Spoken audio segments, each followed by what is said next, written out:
বিসমিল্লাহির রহমানির রহিম। আসসালামু আলাইকুম। কৃষিকথা ইউটিউব চ্যানেলে আপনাকে স্বাগতম। এই মুহূর্তে যে যেখান থেকে বসে আমার এই অনুষ্ঠান দেখছেন সবাইকে আন্তরিক শুভেচ্ছা জানিয়ে শুরু করছি আজকের ভিডিও। দর্শক, আজ আমি আসছি সেই আমজাদ ভাইয়ের কাছে, যার হ্যাসারি মায়ের দোয়া হ্যাসারি, যেখানে তিনি বিভিন্ন ধরনের বাচ্চা উৎপাদন করে এবং তার সাথে আসছি তার একটা বিলে, যেখানে আপনি অবশ্যই খেয়াল করছেন যে খোলা বিল আছে। এখানে তিনি বাচ্চা পালন করতেছেন, পাশাপাশি ওনার হ্যাসারি আছে, যেখান থেকে তিনি বাচ্চা বড় করার পরে সেই বাচ্চাগুলো আমাদের হাতে তুলে দিয়ে থাকেন। কেন?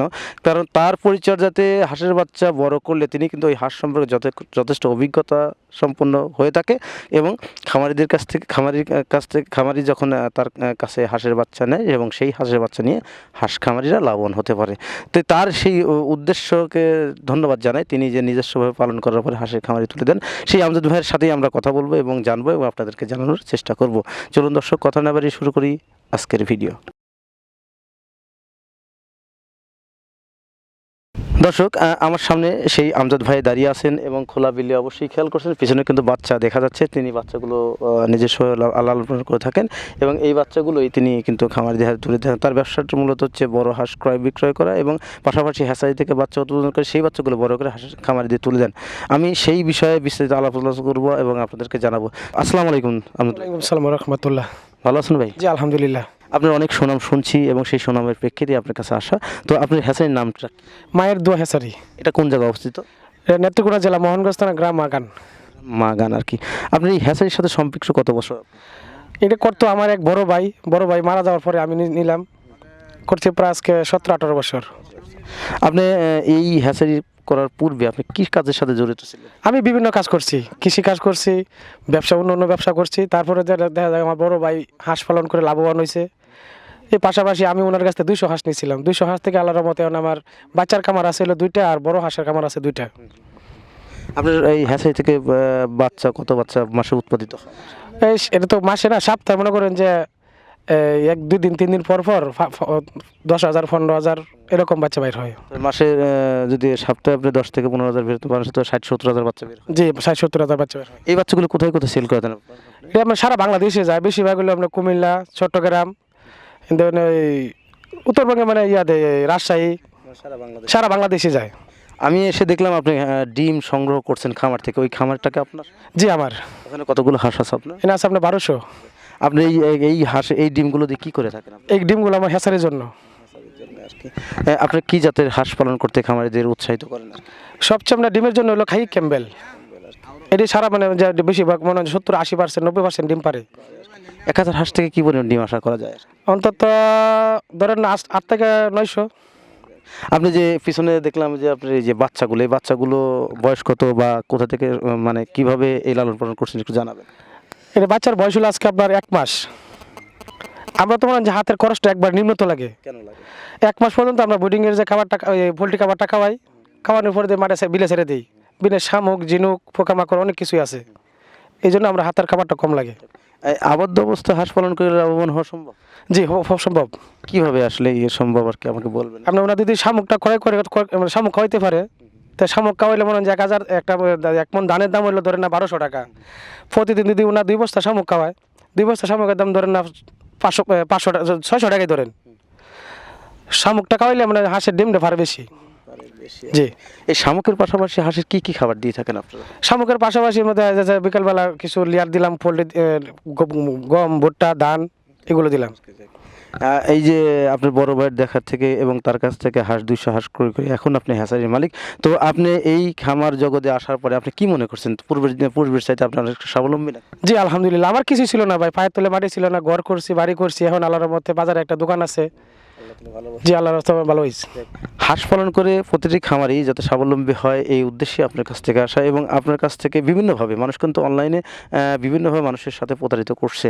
তো আপনার কাছ থেকে অবশ্যই আমি আমার তরফ থেকে বলবো, আমি সেই আশাটা অবশ্যই পাইনি। কারণ হচ্ছে বিগত কিছু খামারির কাছ থেকে আপনার সুনামটা শোনার পরেই কিন্তু আপনার আশা। তো আমি আশা করবো আপনার ব্যবসাটা আপনি সততার সাথে পরিচালনা করবেন। তো এখান থেকে এই যে এখন মূলত আপনি 2টি খামারি, এই যে বাদবাকি ডিমগুলো কোথা থেকে সংগ্রহ করেন? এটা আমার নিজের খামারের। জি আমি নিজে খামার আছে, নিজে আমি হাঁসা দিয়ে থাকি। এই নিজস্ব খামার থেকে আমার ডিম পড়াই। অন্য জায়গা থেকে আমার সন্দেহ হয়, কারণ একবারে বলবো যে আমার হ্যাচারি খামারে ডিম নিয়ে যান, দেখা গেল যে আমরা ডিম আমার খামারের 70% ডিম বাইর হয়, অন্য অন্য খামারটা দেখা যাবে যে 50% ডিম লস হবে। এই কারণে আমার নিজেরটা নিজের তৈরি করে নিই আপনি কোন পদ্ধতিতে হাঁসের বাচ্চা উৎপাদন করেন? তোষ পদ্ধতিতে। আপনারা কেন ইনকিউবেটর পদ্ধতিতে হাঁসের বাচ্চা উৎপাদন করেন? ইনকিউবেটর হলো আপনার গায়ে দুর্বল। হ্যাঁ, এই যে মানুষের যে অনেক আমরা পুরুষরা দেখাই, মহিলারা দেখবেন যে সিজার করলে বাচ্চারা যেটা হয়, সিজারের বাচ্চারা কিন্তু 2 দিন পর পরে ডাক্তার কাছে যেতে হয়। আর যেটা নর্মালি হয় এটা কিন্তু ডাক্তার কাছে যাওয়া লাগে না। এই জন্য তুষ পদ্ধতিতে বাচ্চাটা খুব শক্তিশালী হয়। দর্শক, এখনকার আধুনিক যুগে আধুনিক প্রযুক্তি, তাই খামারিরা বিভিন্ন হ্যাচারি মালিক অতি সত্ত্বে বা সহজ পদ্ধতিতে হাইকেন ইনকিউবেটর পদ্ধতিতে হাঁসের বাচ্চা উৎপাদন করে থাকে, ডিজিটাল পদ্ধতি যাকে বলা হয়। তো তারপরেও এগুলো বাদ দিয়ে কিন্তু আমজাদ ভাই নেত্রকোনা জেলা মোহনগঞ্জ থানাধীন গ্রামে তিনি উৎপাদন করে তুষ পদ্ধতিতে। কারণ সেই প্রাচীন যুগে যেমন মুরগি থেকে হাঁসের বাচ্চা বা বিভিন্ন বাচ্চা উৎপাদন করা হতো, সেভাবেই তারা কিন্তু উৎপাদন করে। কেন? কারণ ওইভাবে বাচ্চা উৎপাদন করলে তাদের বাচ্চাটা মানসম্মত বাচ্চাগুলো হয়, যে বাচ্চাগুলো মারা যাওয়ার সম্ভাবনা খুবই কম থাকে এবং খামারিরা নিয়ে এবং সেখান থেকে স্বাবলম্বী হওয়ার সম্ভাবনা থাকে। এই যে আপনি যে খামারিকে হাঁস দেন বিভিন্ন বয়সে, আপনি কী বয়সের হাঁস বিক্রি করে থাকেন? আপনার আমার কাছে 0 থেকে 1 মাস, 1.5 মাস, 2 মাস, 2.5 মাস, 3 মাস, 4 মাস, 5 মাস রানিং ডিমেরটা পর্যন্ত আছে। জি। এখন হাঁসের দাম কীরকম? এখন তো ভাই হাঁসের খাই শেষ। 4 মাসেরটা মনে করেন যে 360, রানিং ডিমেরটা মনে করেন যে 550 এরকম আছে। এই এত দাম বৃদ্ধি হওয়ার কারণটা কি? এখন বর্তমানে ভাই ডিমের দামটা বেশি। একটা ডিম মনে করেন যে 100 ডিমের দাম বর্তমানে 1500 টাকা। এই কারণে ডিমের দামটা বেশি। জি। দর্শক, আমাদের সেই আমজাদ ভাই, যে মায়ের দোয়া হাজারি সত্য অধিকারী প্রোভাইডার, তিনি যে কথাটা বললেন হাঁসের দাম বৃদ্ধি হওয়ার কিন্তু কয়েকটা কারণ আছে। তার ভিতরে প্রধান কারণ হচ্ছে ডিমের দাম বৃদ্ধি। লোকাল দামের চাইতে কিন্তু আপনাকে হ্যাচারির ডিমের দামটা একটু বেশি থাকে, কারণ সেখান থেকে তাদের বেশি দামে ডিমগুলো ক্রয় করতে হয়। তাছাড়াও কিন্তু আরও অনেক সিস্টেম আছে, সেটা হচ্ছে শ্রমিক খরচ বেশি, তারপরে খাবারের দাম বৃদ্ধি। এই ক্ষেত্রে বিশেষ দিকে খেয়াল করলে সেক্ষেত্রে বাচ্চার দামও এখন বেশি। সেই ক্ষেত্রে বিশেষে কিন্তু হাঁসের দামটা বৃদ্ধি হওয়াটা স্বাভাবিক। তাই আপনারা যাদের হাঁস প্রয়োজন তারা অবশ্যই আমজাদ ভাইয়ের সাথে যোগাযোগ করবেন। ডিসক্রিপশনে ভিডিও স্ক্রিনে নাম্বার দেওয়া থাকবে, তার সাথে যোগাযোগ করে হাঁসের বাচ্চা ক্রয় করেন। আপনি এই যে এখানে যে হাঁসের বাচ্চা দেখলাম, এটা কি জাতের হাঁসের বাচ্চা? খাই ক্যাম্বেল আর জিংলিং। আপনি এই 2 ধরনের হাঁসকেই পছন্দ? জি। এই 2 ধরনের হাঁস মূলত হাঁসের খাবার দিয়ে থাকেন, শামুক, অন্য খাবার সব মিলিয়ে হাঁস আলহামদুলিল্লাহ ভালো এবং ভালো। জি আলহামদুলিল্লাহ। তো এই যে হাঁস পালন করেন, পূর্ব থেকে অভিজ্ঞতা, হাঁসের যে বিভিন্ন রোগ হয়, এই রোগ প্রতিরোধের জন্য আপনারা কী ওষুধ ব্যবহার করে থাকেন? প্রথমে ডাক কলার ভ্যাকসিন একটা, ডাক ব্লেড, 20টা ডোজ, এগুলো দিয়ে থাকে সবসময়। তারপরেও এই হাঁস যদি আবদ্ধ অবস্থায় পালন করেন, এই যে পরিষ্কার পরিচ্ছন্নতা কীরকম ব্যাপার আছে হাঁসের? হ্যাঁ, একটা খামারে মনে করেন যে অবস্থা পারলে যদি খামারটা যে জায়গায় রাত্রে থাকবে হাঁসটা, এই জায়গা পরিষ্কার থাকে, এটার ভিতরে রোগগুলো খাইলে ঢুকবে না। যদি আবর্জনা থাকে, যদি পানি পড়ে, এটা রোগগুলো আরও বেশি ঢুকবে। শীতের মৌসুম আসছে সামনে, খামারিদের কী সমস্যা হতে পারে? শীতের সময় মনে করেন যে শীতকালে বাচ্চা কেউ নেবেন না। আমরা হ্যাচারি শীতকালে, যে সামনে শীত আসছে, আমরা হ্যাচারিগুলো বন্ধ করে দিছি। শীতকালে হাঁসের জন্য ক্ষতি হয়, বাচ্চা নেওয়া যাবে না। কেন নেওয়া যাবে না? এটা শীতকালে বাচ্চা তো ঠান্ডায় সমস্যা হবে। জি, বাচ্চা মারা যায়।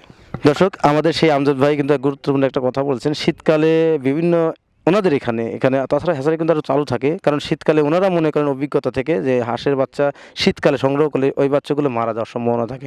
তাই তারা কিন্তু শীতকালে হ্যাচারিটা টোটালি বন্ধ করে দেন এবং আবার গরমের মৌসুমে বাচ্চাগুলো উৎপাদিত হয়। কেন? কারণ শীতকালে বাচ্চাগুলো বাঁচার সম্ভাবনা থাকে না, কারণ প্রচুর পরিমাণ শীত। এই শীতে মানুষই তো বেঁচে থাকা কষ্ট, তাই বাচ্চা কীভাবে বেঁচে থাকবে? এই জন্যে বাচ্চাকে পরিচর্যা করতে হলে অবশ্যই তিনি বললেন যে খামারটা পরিষ্কার পরিচ্ছন্ন থাকতে হবে। আবদ্ধ অবস্থায় খামারিদের যে সমস্যা হয়ে থাকে সেটা হচ্ছে পরিষ্কার পরিচ্ছন্নতা। এই কথাটাই তিনি বললেন যে পরিষ্কার পরিচ্ছন্নতা থাকলে হাঁসের কোনো রোগবালাই হয় না। এই ক্ষেত্রে বিশেষ আপনারা অবশ্যই আবদ্ধ অবস্থায় পালন করতে আপনারা অবশ্যই পরিষ্কার পরিচ্ছন্ন রাখবেন। তো আমজাদ ভাই, আপনার কাছ থেকে যারা বাচ্চা হাঁস নেয়, আমি তো শুনছি যে বেশিরভাগ লোকে কিন্তু আসে না, তারা মূলত ব্যাংকের মাধ্যমে টাকা পেমেন্ট করে এবং আপনার কাছ থেকে হাঁস এবং হাঁসের বাচ্চা সংগ্রহ করে। আপনি তাদের কাছ থেকে কীভাবে পেমেন্ট নেন এবং কীভাবে হাঁসগুলো দিয়ে থাকেন? না ভাই, আমার কাছে যদি একজন বলে যে ভাই আমি আপনার ব্যাংকের মধ্যে টাকা পাঠাইতেছি, আমি ওনারা হাঁস দেবো না ভাই। কেন দিব না? আমি ওনারা যদি 0 বাচ্চা নেয়, আমি কি পুরুষ দিলাম না মহিলা দিলাম, ওনাই তো জানবে না। ওনার ভিতরে ভয় থাকবে, আমার ভিতরে টেনশন থাকবে যে ভাই যদি মনে মনে ভাবে যে ওনারা এত টাকা দিলাম, আমার কি মহিলা দেয় না পুরুষ দেয়। ওনার নিজে আইসা চৌকে নিজে দেখবে আমার কি হ্যাঁসারি আছে না খামার আছে, আমি নিজে হাঁস পালন করি না, কি করবে ওনা তো জানবে না। এই জন্য বললাম যে আমার খামারে আসুক, আমার হ্যাঁসারি দেখুক, নিজের চোখে দেখে তারপর হাঁস ক্রয় করুক। জি দর্শক, আমজাদ ভাইকে অসংখ্য ধন্যবাদ। আমার চ্যানেল থেকে অনেকক্ষণ কথা বললাম কিন্তু এই বিষয়ে, কারণ উনি লাস্ট পর্যায়ে একটা গুরুত্বপূর্ণ কথা বলছে। আমি দেখছি বিভিন্ন মানুষ বিভিন্নভাবে অনলাইনের মাধ্যমে প্রতারণা করে থাকেন বিভিন্ন খামারিদের।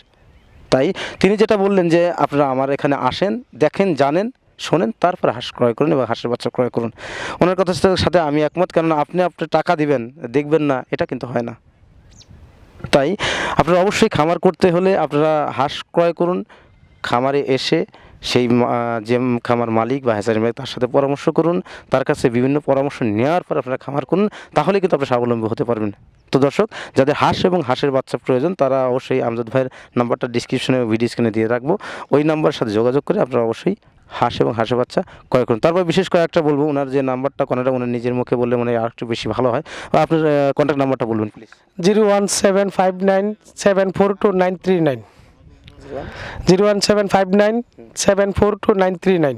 দর্শক, আমজাদ ভাই সেই কন্ট্যাক্ট নাম্বারটা যিনি দিয়েছেন ওইকার নাম্বারের সাথে যোগাযোগ করুন, যোগাযোগ করে আপনারা তার সাথে যোগাযোগ করে হাঁস এবং হাঁসের বাচ্চা ক্রয় করুন, খামার করুন, দেশ গড়ুন। এই প্রত্যাশা নিয়ে আজকের প্রতিবেদন এখানেই সমাপ্ত করছি। ভালো থাকেন, সুস্থ থাকেন, আল্লাহ হাফেজ, ধন্যবাদ।